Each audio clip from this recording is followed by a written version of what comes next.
Good morning, everyone, and welcome to this webinar marking the launch of a new report from the Centre for Ageing Better and the King's Fund entitled Homes, Health and COVID-19.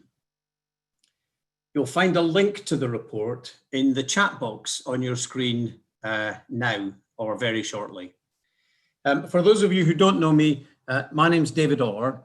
I'm presently an Associate Director for Homes at the Centre for Ageing Better, and I will also be, I'm delighted to say, chairing the Good Home Inquiry, of which more in a moment. Today, I'm joined by a number of speakers. We have Claire Thorstenson-Wool from the King's Fund, who has been the primary author of the report that we are producing. We have Sarah Roxby, from the West Yorkshire and Harrogate ICS, and panelists Holly Holder from Ageing Better, and David Buck and Chris Naylor from the King's Fund.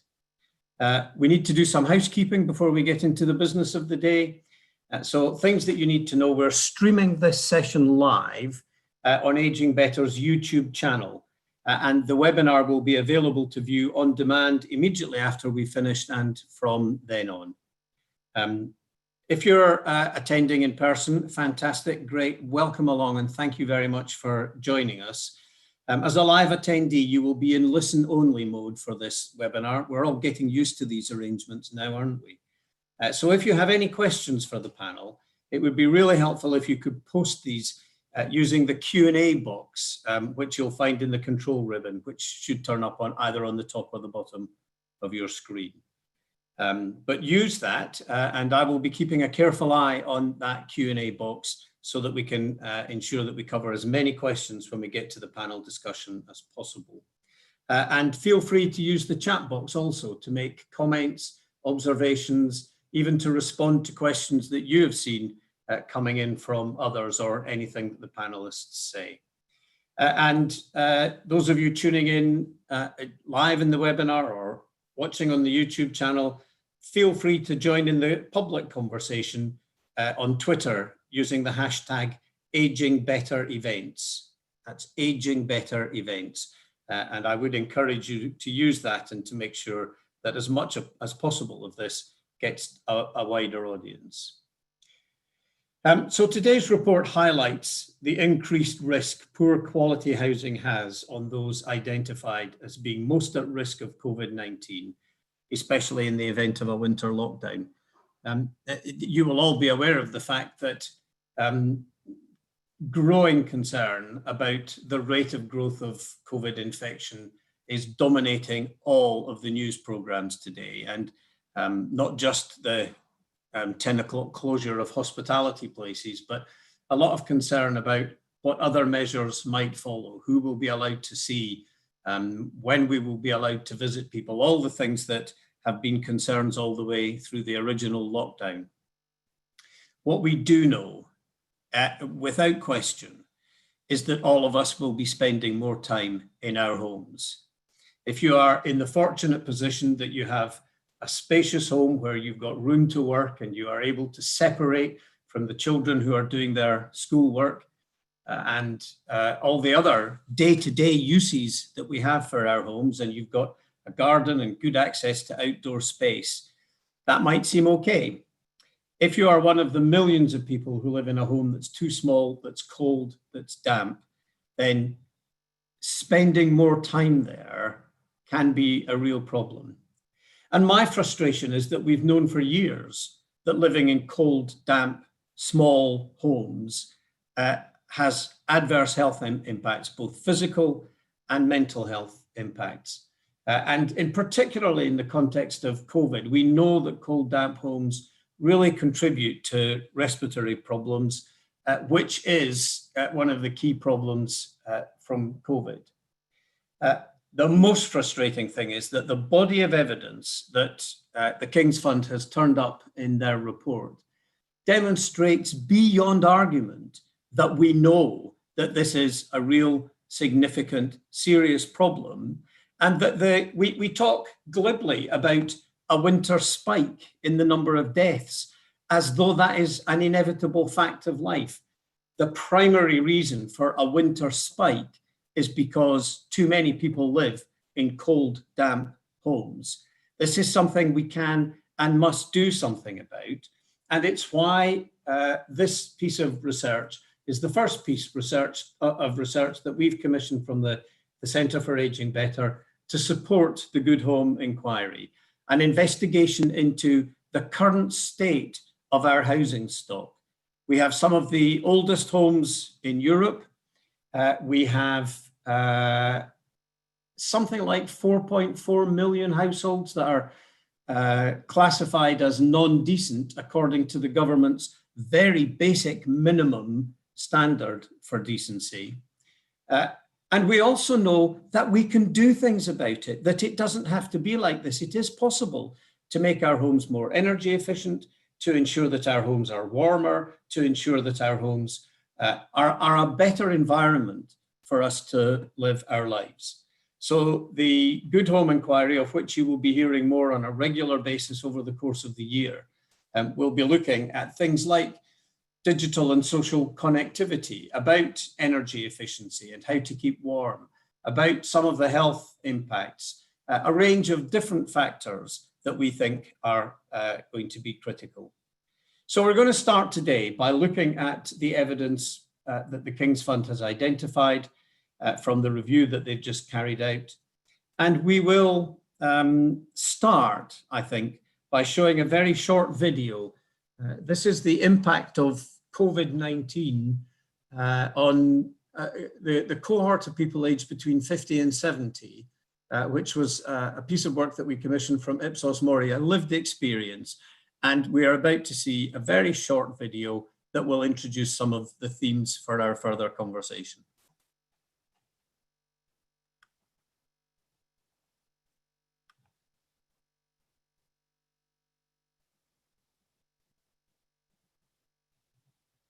This is the garden of my house, and this is where I spend a lot of my time with my husband.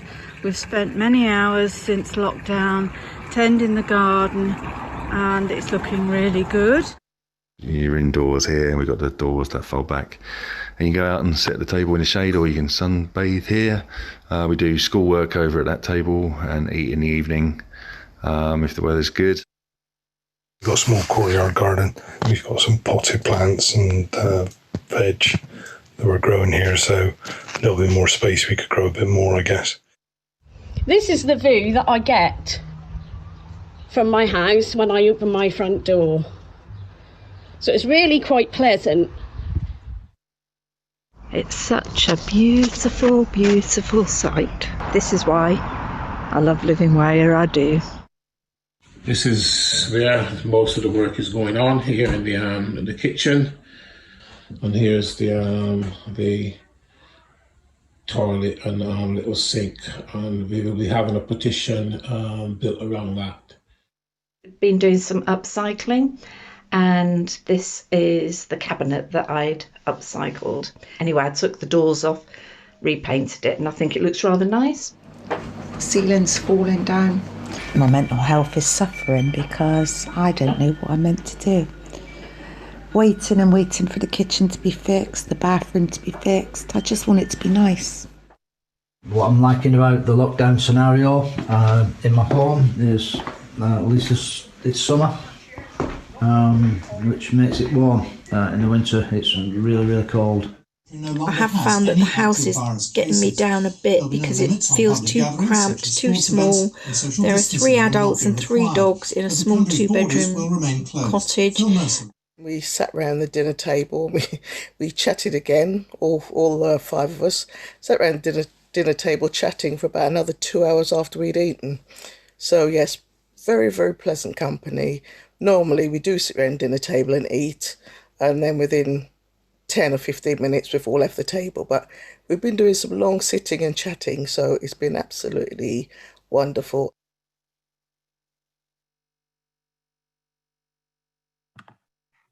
So a mixed range of experiences there, the positives and an indication of some of the problems that people have faced. So now to introduce and to provide an overview of the report, I'm delighted that Claire Thorstenson-Wall, who is a research assistant at the King's Fund, is joining us to present some of the key information from the report. Claire. Thank you, David. And good morning, everyone. So my name is Claire. I'm a research assistant with the King's Fund. So we were commissioned by Centre for Ageing Better to review the existing evidence on the relationship between housing, health, and how COVID-19 has impacted on this.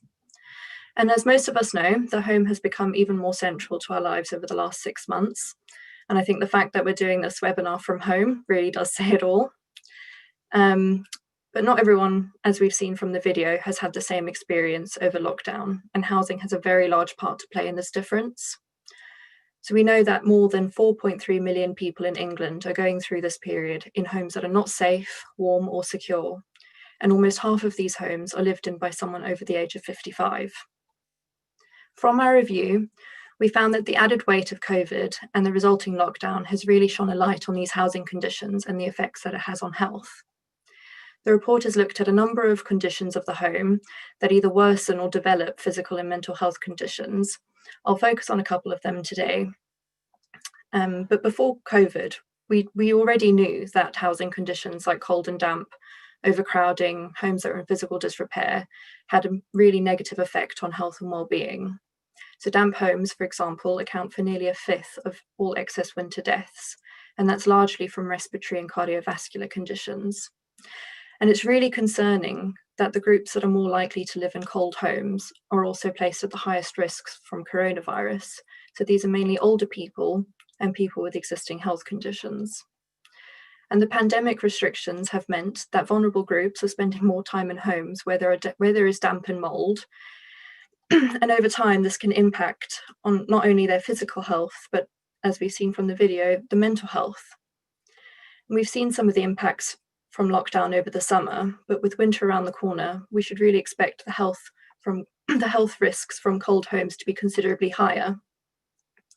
But it's now even more concerning that we can expect more people this year struggling to heat their homes, whether it be from the financial pressures from the last 6 months, or that essential works to the home, such as improvements to energy efficiency, have been delayed. But we're now starting to see some of the direct impacts poor housing has had on health during the pandemic. So we already know that crowded homes, and that is where there are more people to bedrooms in the house, has affected people's health and their mental health.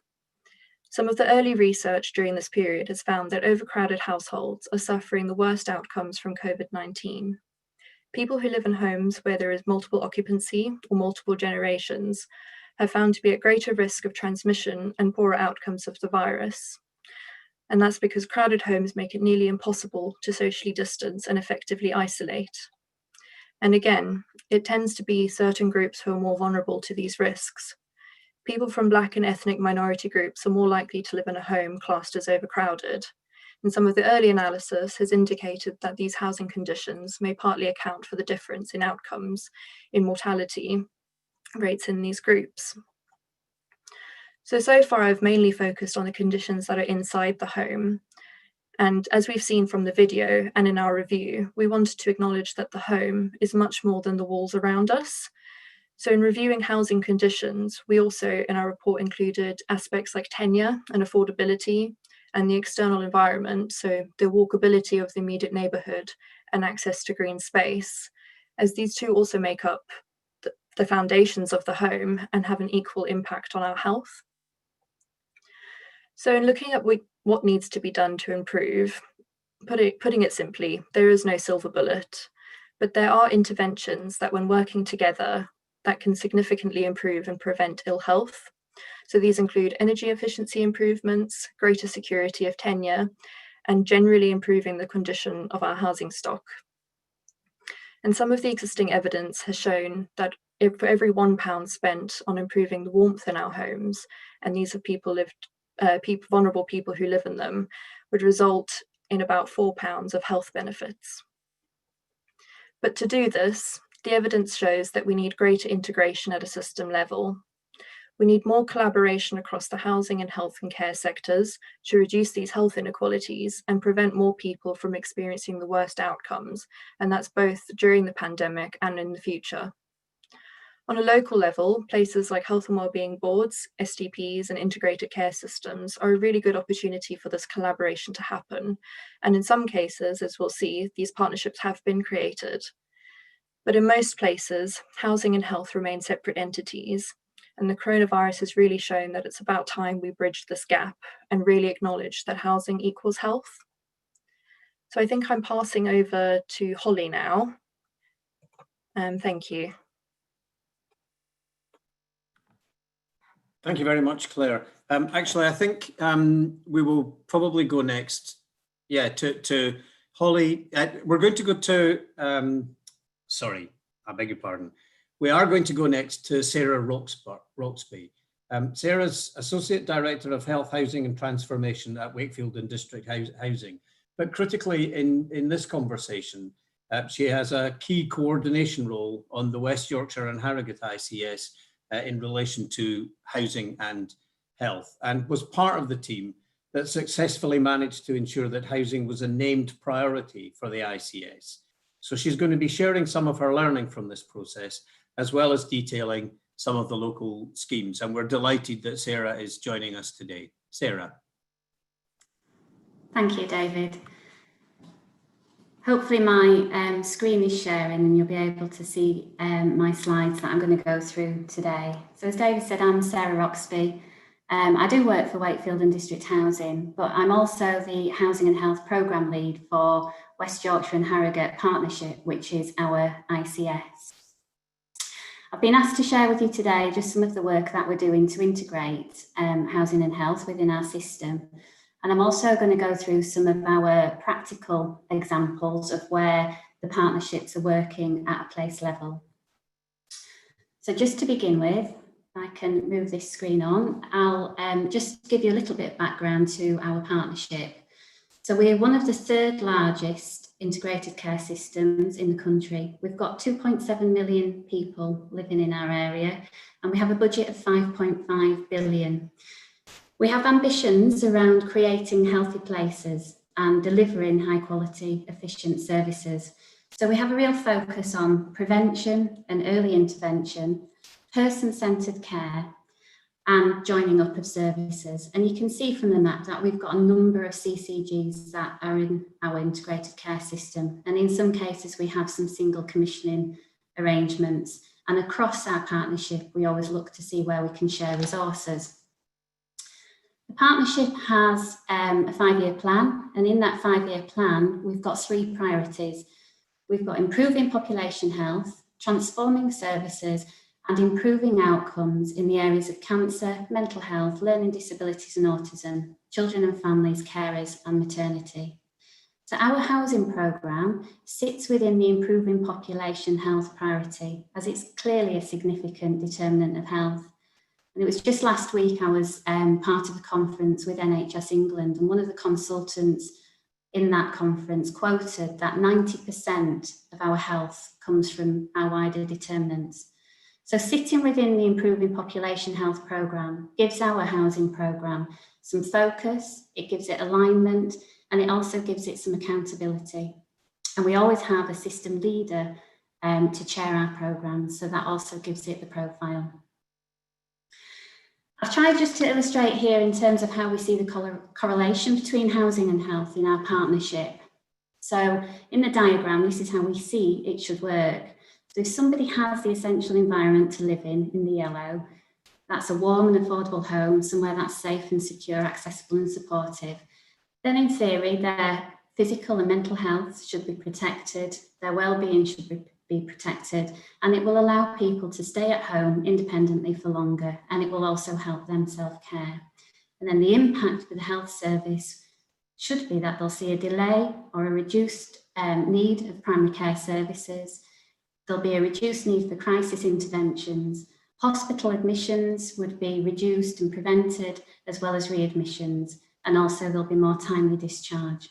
However, if we don't work together, then we know that poor housing will continue to cost the NHS. People who are struggling with their housing costs will continue to have mental ill health, and we're seeing that increase with the recent pandemic.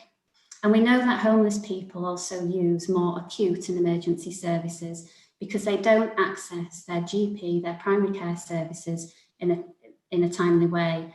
And this inequality is actually widened with the pandemic. As we know, many consultations have now gone online and virtual, and homeless people don't have the access to the technology to be able to access the appointments they need. So we recognise the importance of housing and health in our partnership, and one of the things that we're very keen to do is share good practice and learn from each other across our place. So next month, we're going to be launching our Housing for Health Gain report that we've done in partnership with the Academic Health Science Network. This is a collation of case studies from across West Yorkshire and Harrogate showing how housing and health partnerships are working in practice. So I've picked out a couple of examples for this presentation to share with you today. Obviously, the report that's been launched today recognises that the financial impact of the pandemic has increased housing insecurity. Mental health is really closely related to poverty and unemployment, closely associated, with poverty and unemployment. And when lockdown started, universal credit claims went through the roof. Money-related stress is one of the main drivers of poor housing conditions.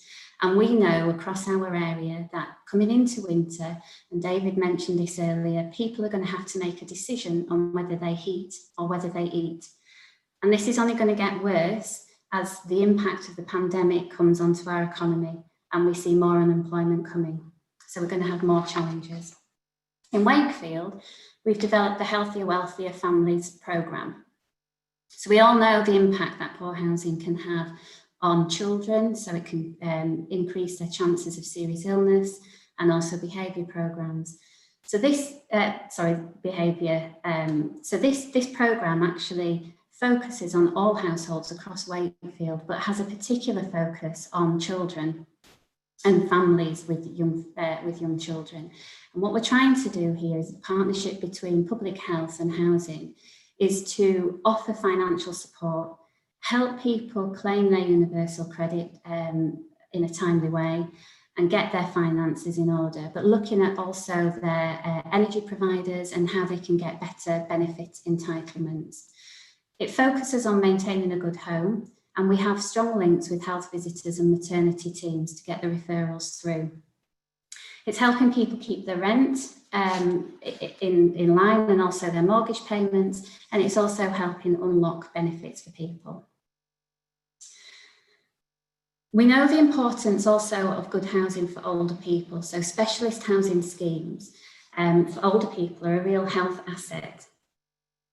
We know from the report launched today that older people, or a lot of older people, are living in poor accommodation that they own. So they're asset rich, but cash poor. And we're trying to look at how we can increase options and choices for older people so they can move, if they want to, into more sustainable accommodation. And we've seen some really good examples of housing associations and housing providers modernising sheltered housing schemes, like some of the ones that you've seen in the pictures here. But where people don't want to move and want to stay in their accommodation, there are also good examples in Leeds Home Plus, which is a scheme that's aimed at promoting and helping people who have hazardous homes to carry out repairs for vulnerable households and facilitating adaptations. It also provides ongoing financial support for those people, and that's a partnership between Leeds CCG and the council. But just going back to older people's housing, we know from a Demos study that this type of accommodation can help people be discharged from hospital sooner. So if you're over the age of 75 and you're living in sheltered housing, you're more likely to be discharged from hospital 10 days sooner than you are if you live in general needs accommodation. So they've got a really important role to play in terms of helping our ageing population, but also because they help tackle social isolation as well. And I think we know through the pandemic that social isolation is becoming more of a problem. And social isolation can lead to the decline of your physical and mental health. The NHS Vanguard ran a care home Vanguard a couple of years ago, and that found that if health and social care invest in social activities, They can prevent the demand and the need of people leaving sheltered housing and extra care schemes and going into residential care. So there's quite some interesting findings from that care home vanguard. Sadly, with the pandemic, obviously social events have not happened as much, but these schemes have been really creative in finding ways to still keep people active, whether it's through virtual platforms or social distancing measures. If you're a housing officer, sadly, these images are often too familiar. So these are homes where people have some really complex health issues, hoarding and substance misuse. The pandemic has made it harder for us to tackle some of these issues, but it requires collaboration and it takes time to work through. We have some examples of where this can work. So at Wakefield District Housing, they employ a team of mental health navigators. It's a partnership between the CCG and the Mental Health Trust. And the navigators focus on their work to help people sustain tenancies and to create healthier lifestyles. They work within the housing teams and work alongside housing officers. And ultimately, they're working to prevent tenancies from breaking down and people from becoming homeless. That team also provide housing support and coordination on the hospital wards. So we want to ensure that when people do go into hospital, that their housing situation is looked at the point that they go into hospital and not at the point when they're ready for discharge. So that any barriers or any issues to them returning to a home that's suitable for them is tackled sooner. So we have housing support coordinators working both in our acute hospital trust and also in our mental health trust, and they're helping reduce delayed discharges of care. So that was just a really quick tour, I suppose, through some of our partnerships. Obviously, we're still learning as we go along. It's the start of our sort of journey together, and the report today is going to be a fantastic resource for us to use in order to continue to raise the profile of the importance of housing and health integration. Thank you. That was brilliant, Sarah. Many thanks indeed for that. I mean, full of good ideas, but also with some challenges, and I think thought-provoking for us. We're going to move into the broader Q&A session, and I see at present that there are no questions in the Q&A. So you might want to use this opportunity just to put down any questions that you may have had so far.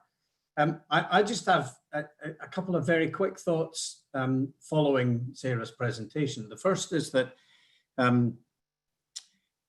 mean, the word collaboration came up time after time after time. And this is something that we all know. That there is already frustration I see in the chat box about, we know all of this, but how can we make it change? How can we make this different? And that, I think, needs to be the focus of our Good Home Inquiry, but in the more immediate future, it will be the focus of the Q&A session that we're about to have. But if any of you have ideas or examples where you think things are working well, please use the chat box or the Q&A or wherever to share that, because we really need to see what is working well and how we can copy and spread things that have already been proved to work well. And I mean, right at the heart of this, there has been a long-term question about how we ensure that health and housing work much, much more effectively and more collaboratively together. And Sarah gave us one very good example of how that is happening. And the other thing, just a kind of passing thought, really. So much of what we talk about and the challenge that people have had during lockdown in their homes is about how you stay connected. And I personally think it's a real shame that we have used the term social distancing as a means of describing how we are meant to behave. Because what I think we're doing is physical distancing. And the challenge is to find ways in a world where we are all being invited to be physically distanced to ensure that we retain and build on the social connectivity that is so vital to our lives. So again, if anyone has any thoughts on that, please use the chat and the Q&A. To start the Q&A session and to bring in the other panelists, I'm going to invite Holly Holder, first of all, from the Centre for Ageing Better, to just say something briefly about the recommendations from Ageing Better's point of view that we are going to be developing from the work that the King's Fund has done. And then I will be introducing David Buck and Chris Naylor, who will also be joining our Q&A session. But for now, Holly. Morning, everyone. Thank you so much for your time and your interest in our work. We're delighted that you're all here to listen to this. I won't repeat everything that David's just said, but the first recommendation, the first thing that we're calling for, which we will be exploring a lot more in our Good Home Inquiry, is this issue of collaboration. We've seen it in the data. We saw it in what Claire presented, that actually there is a cost effectiveness here to investment in different ways. We've seen got all the good practice examples from Sarah and everything that David just mentioned then.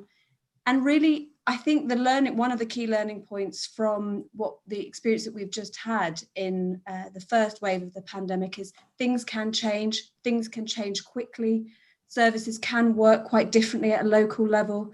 And so how can we ensure in the short term, as we're going into winter, that actually we can work differently, spend the money slightly differently, and ensure that there is greater collaboration.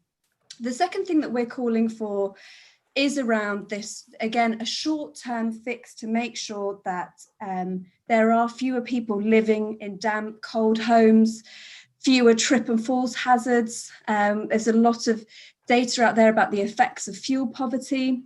These are all things which, again, with short-term policies at a national and local level could be addressed. None of this is impossible. And actually, in most local areas, they will know where the homes are, who the people are that need the support, and actually what the local services are there that can be provided that could be scaled up. The third thing that's come out of the report that Claire fantastically just presented is about prioritisation. So we know that there are these group of people who are at greater risk of living in poor quality homes, that are also at greater risk of health inequalities. And it's this sort of the overlap of those two groups. So that's older people, people with existing health conditions, lower income groups, BAME groups, that are actually going to be more susceptible to having serious consequences if they were to contract coronavirus. That can mean in terms of their treatment that they need. It can mean longer recovery terms. So we actually do know who these groups are at a local level. And so prioritisation of those individuals and households is where we need to start in, again, thinking about in this short term as we come up in the run up to winter. And then the final thing that we are recommending as a result of this work, but in anticipation of the full Good Home Inquiry, which we'll be reporting on next year, is about thinking. We heard from Claire a lot of details about the home being not just this physical entity around us, but that actually if we're interested in preserving people's physical and mental health, we need the government to really think about the impact of access to green space, face-to-face contact, digital social connections, access to local amenities, this idea that we need to protect people's physical and mental health as any sort of lockdown or any sort of, as David called it, physical isolation, physical distancing measures come into place. And so the report today really just highlights once again that when we talk about the home, we actually do also need to think about the home as situated in the community. So those are the four things that we're calling from. As David said, as part of the Good Home Inquiry, we will be trying to really specify and come up with fully costed plans of what we think the government should do in a slightly longer term view. I'll hand back to David now. That's great, Holly. Many thanks for that. I have moved so that you're not all dazzled by the sun streaming in through my window. And thank you very much, everyone, for the comments and questions that have already appeared on the Q&A. There are in that some great examples that we need to pick up on and follow on from. I'm going to ask the other panelists to put their cameras on now, so that we can all see everyone on the panel, and introduce Chris Naylor. Do you want to give everyone a wave, Chris? Hi, David. Hi, everyone. I'm Chris Naylor, Senior Fellow in Policy at the King's Fund. And David Buck.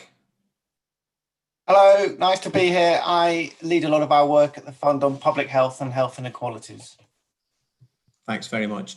So on a very quick scan of the questions that have appeared in the Q&A, it seems to me that we can already make a kind of separation between questions that are about local delivery and what can be done locally, and then questions that are more about national policy and standards and regulation and things that we can do differently there. Let's start. I'm going to ask you, David. Can you tell us something about, at the local level, how we can ensure that an increased focus on population health and inequalities and the wider determinants of health includes housing? Indeed, why it has ever not included housing? And as you're answering that question, perhaps you might say something about whether you think the third sector, the voluntary sector, has a role to play. Yes, great question. And I agree with you, David. And I think in what you said about why is it never involved housing, I think the bones of that is actually, of course, it has. So this is about scale and systematization, I think, to a large degree. And the first thing I'd say is that actually one of the key parts of this is that we are talking about this. The NHS does not use these, has not necessarily always used these terms. They've not been sent, these terms, population health, health inequality, wider determinants, have not always been central to NHS decision making. It's a real positive that they are central to NHS conversation decision making. So the NHS is moving, in my view, I am an optimist, so I have to be careful about this, but is moving to be a much more place-based, focused system, as opposed to just treatment focused, individually focused treatment organisations. So there's a long-term shift going on. The very fact that Sarah is here is a wonderful testament to that. So the first thing to say is that actually there is a movement to be supported and to be aware of, particularly from housing colleagues. And I know this can be very frustrating, but there is change afoot. And I think integrated care systems are one of the core places to engage with. And so it's great that Sarah is here and that is happening in Yorkshire. So one of the things that we said in another piece of work, which is actually for the National Housing Federation, David, which was around SDPs, so another three-letter acronym for people to get their head around sustainability and transformation partnerships, from which ICSs are developing, was actually that every STP should have someone like Sarah, a convener, a link between the housing and the health sector. So I hope that what we will see is that every ICS, as we move to ICS, has someone like Sarah to help actually convene and be that link person, particularly for housing colleagues, because looking at the map that Sarah presented, that's a complex system, isn't it? That's the simple version, I know. So we need those coordinating roles, both on the housing side and on the health side. So that's something that I hope we should push for. And I know some of those are emerging. I think so. Two broad areas for me. One is, what can housing colleagues do to actually get on board? And the second one is, and this links a little bit to the national stuff, David, is what is happening in the NHS at the moment, which again, I think will be useful for this integration and integration more than in terms of specific services too, integration of ideas and vision and outcomes and objectives. That's the critical thing, and leadership, because we can, specific services are fantastic, but you need that higher level integration too. And I think there are some opportunities there. So the first thing to say is actually, although many of us have been in the field for a long time, and yes, it is obvious that housing is really critical to health, actually having the data, having the evidence, having the specifics is really important to persuading health decision makers to move. So whilst it can be very frustrating that we've had all this information, we have to keep presenting it. We have to keep bringing it back. We have to keep developing it, keep making the case. So that's why this report, I think, is going to be really helpful for that. And also, it's really good that we have the Centre for Ageing Better and the King's Fund aligned on this, so that actually we can join voices. So that's the first thing to say. The second thing to say is going back to that point about who you actually talk to. The NHS is full of many, many different tribes. So be very clear who you're trying to persuade with what sort of information. So if you're talking to a GP, that's very different to talking to a public health professional. So try and understand their particular roles. I think the other thing is it's been really impressive from when I've looked at housing organisations in particular, the ones that were really successful in engaging and working and integrating the NHS often start small. So actually just get your foot in the door, say, what can I do to help you? And it often can be things like discharge, for instance. Actually, we can provide a discharge solution for you, perhaps at a lower cost, certainly at a high quality, which then can go on to build a stronger relationship. So trust is really important, and other things. And we know that lots of housing organisations are actually increasingly doing fantastic things like randomised controlled trials, which are extraordinary. So start small and then develop further. Just some things that I think will be helpful, but these are not all short-term fixes. There was something, and again, this is for housing colleagues primarily, called the Phase 3 letter, which went out to the NHS quite recently, which was about bringing services back after the first wave of COVID. And as quite rightly said, we're not sure what's happening now. We're maybe going into a second wave. Nonetheless, there's some really important aspects of that and unusual for the NHS. The first thing was health inequalities was a critical part of that letter. And one thing that by the end of September, every organisation in the NHS has to have an executive board member who is the person responsible for health inequalities. Now, you could say, well, actually, why haven't they had that before? Shouldn't that have been there all along?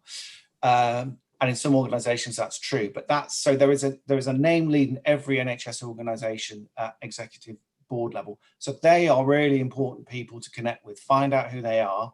And actually, if your work on housing is you're convinced and you can show that it has a contribution to health inequality reduction, that is a really important thing to bring across to that board member.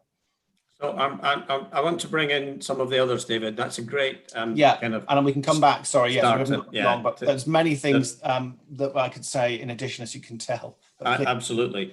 A couple of points very quickly. The first is all of my experience is that the very best partnerships depend on one individual in a hospital and one individual in a housing association or a council working together and saying, let's just kind of try to ignore the superstructure here. We're just going to make this work. And particularly for discharge programs, it seemed to me that it's been getting that personal relationship between two professionals that really kicks things off. But the second thing, you mentioned the work that the King's Fund did for the National Housing Federation on STPs. The quite striking thing about that was that there was one STP that we all thought really properly understood the contribution that housing could make. It was the only STP chaired by a non-health service professional. And you know, I wonder, I'm going to ask Sarah this. Do you think that sometimes the NHS looks to itself too much and not enough to the expertise that sits outside? And if so, how did you break through that? Thanks, David. Yes, I think there is definitely an element of that, although I think it is gradually changing. I'm optimistic on that too. I think from our perspective, how our work sort of got the motion going really was from a place level. It did start in Wakefield, and it was just about being sort of persistent and consistent with your messages around what housing and health can do together. And David picked up on it earlier about building those relationships with individuals within the health services and giving things a go. But I think our main kind of shift came when we were able to get on the Health and Wellbeing Board. So we really pushed to have a place for housing on the Health and Wellbeing Board. And it was from that we were able to push our agenda and use the tools that we've been given from a national. So there was the report that came out from the King's Fund on health and housing and the STPs. There was the Memorandum of Understanding for Healthy Homes that came out. So, and again, this report today is going to be another tool for people to use to put across the table and provide the evidence and get the discussions going at a local level. And then it was just a case of putting proposals and putting business plans and proposals together for projects and saying, let's just give it a go. From that, we were able to use some of those outcomes and some of those examples to get the attention at an ICS level.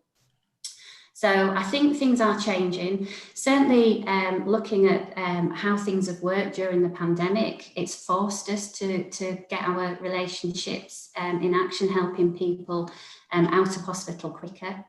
I think there was a report yesterday that the NHS produced on Reset, and they're mentioning there about anchor institutions. And I really think that housing associations are anchor institutions. There is a question I noticed in the chat about the third sector, the voluntary and community sector.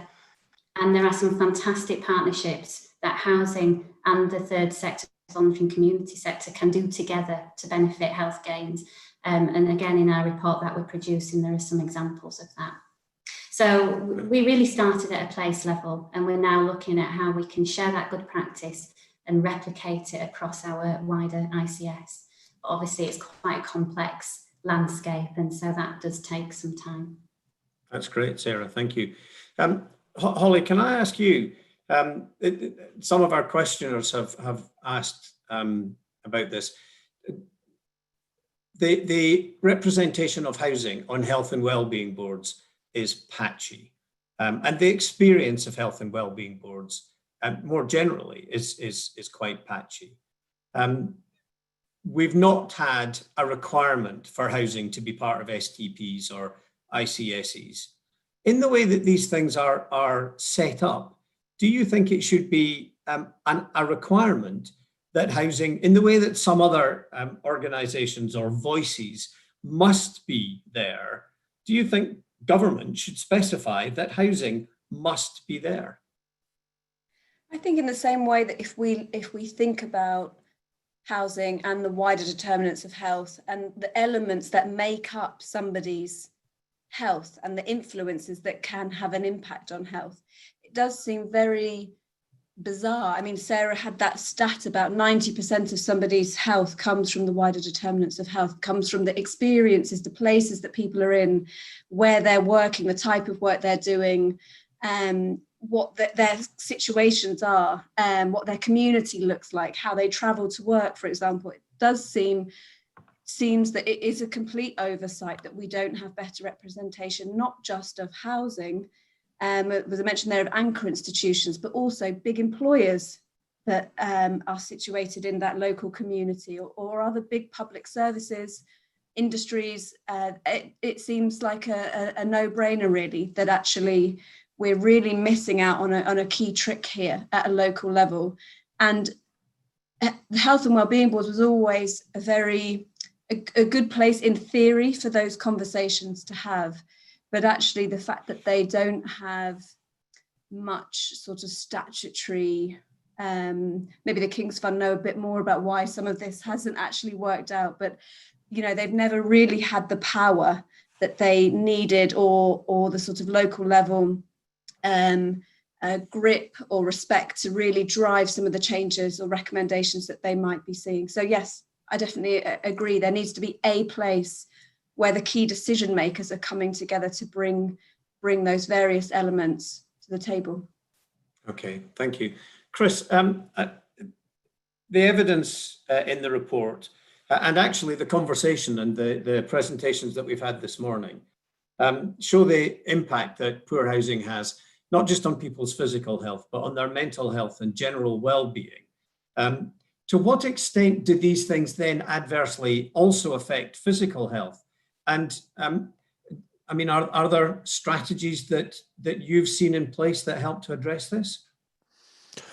Yeah, I mean, you're absolutely right, David, that the two are, of course, linked. And I think the psychological dimension is crucial here. I thought Sarah's presentation brought out the issues around chronic stress and worries about money and so on very well. Living in a poor quality housing can be a huge source of stress and anxiety for a number of reasons. And the reason that's important is that chronic stress and worry is absolutely toxic for health, physical and mental health. It affects the functioning of our cardiovascular systems, our immune systems, so that leaves you more vulnerable to other diseases.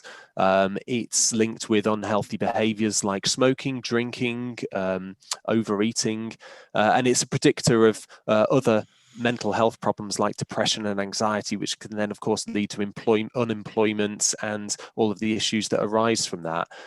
So I think the point that I'd like to sort of underline is that we need to be thinking here not just about the bricks and mortar.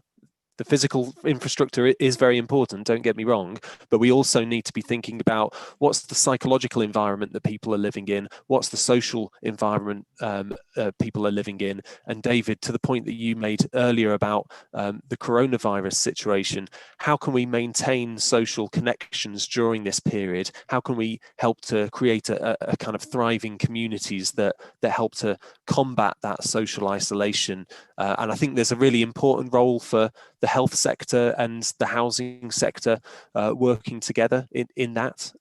If I could just make a quick point, David, on your previous question, the one slight note of caution I'd sound about the idea of making it mandatory to have a housing professional involved in health and wellbeing boards or in ICS governing bodies is that I think sometimes sometimes fewer national requirements is what we need rather than more. I think one of the things that guarantees that local health and care plans say almost little or nothing on housing is to ask local NHS leaders to produce their plans at breakneck speed, making it almost impossible to have any real engagement with local partners, and to require that those plans say how the local system will address 200 national must-dos, which leaves precious little time for finding common purpose with colleagues in local government and in housing teams and so on. So I think if we're going to make progress on housing and health, we need a different approach to policy making as well as specific policies. And as David says, some of that is happening. We are seeing the NHS moving towards a more place-based way of working. But I'm sure for some in working at the local level, the frustration will be that it's sometimes not happening fast enough. Yeah. So we don't have a huge amount of time left. Just again, a couple of very quick observations on that. Yes, I mean, centrally imposed structures can lead to people, feeling they have to tick the box and not really doing the thinking. But there is something pretty fundamental here, isn't there? What are the things, the main determinants that you need to live a healthy and successful life? You need access to clean water. We do that pretty well in this country. You need to be able to feed yourselves. And in the last couple of years, more and more people have found that a challenge, but at least there are some strategies in place to try to respond to it. And you need a dry, warm, affordable home. And if you have all three of those things, then the chances of you being healthy and confident in the way that you engage with the world are much stronger than if any one of those three things is missing. And that's why I think we need to see housing much more as a foundation issue in a conversation about the health of the nation, not something that you have a conversation about after you've talked about everything else. And so much of this is about how people are at home, and there are strategies for helping people to do things at home without thinking enough about the home and the quality of the home. And that's why I think that this focus that we have in the Good Home Inquiry is so critical, that what we want to be able to do is to look at our existing homes and how we can improve them. We've had a number of questions. I'll be there in a sec, David. We've had a number of questions here that ask some very fundamental questions, like how can we build and design healthy homes? The truth is that we know how to do this. What is missing is the will to do it and the kind of consumer clamor to do it. And that's, I think, we need to be making more noise about all of this. If we can get people living in dry, warm, secure, comfortable homes, then we have massive gains in health, in education, in confidence, in the economic impact that we need to be pushing much harder. And one very quick point before I go back to David is that someone asked about digital connectivity as a means of ensuring we keep that possibility of social connection.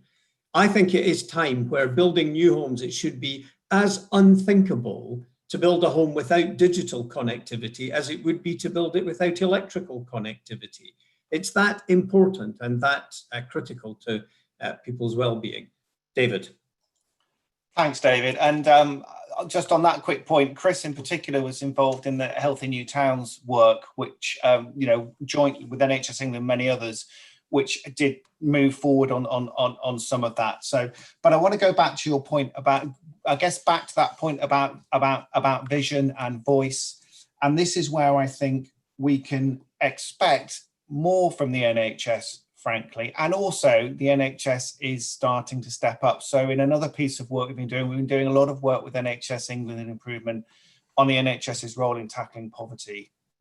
And that's been fascinating. Housing has critically obviously come up in that, both around fuel poverty and much more broadly about poverty and housing, and bringing back in the NHS as a partner. And the NHS, yes, I think as an anchor institution is starting to think of itself much more clearly as an anchor institution, and that has huge potential.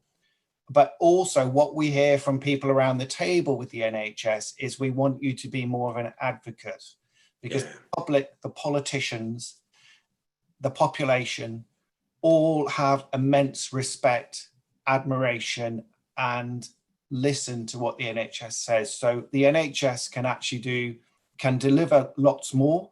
It's under pressure like every other public service, and much more in partnership practically.